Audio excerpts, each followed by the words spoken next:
Welcome to Malacanang.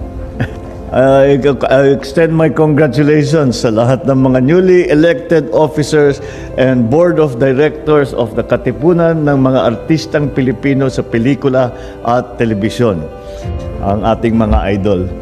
To know that the government has a genuine and reliable partner in all of you. Napakalaking bagay para sa amin na suportahan ng mabuti. Dahil maging malakas ang boses ng ating mga creative industry.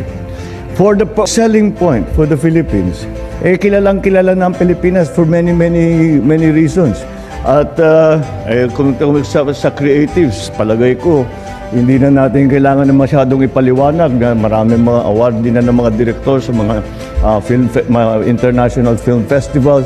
Yung mga artista natin, kinikilala na rin sa mga sikat na film festival. Mahalaga sa gobyerno yan, mahalaga sa ekonomiya natin.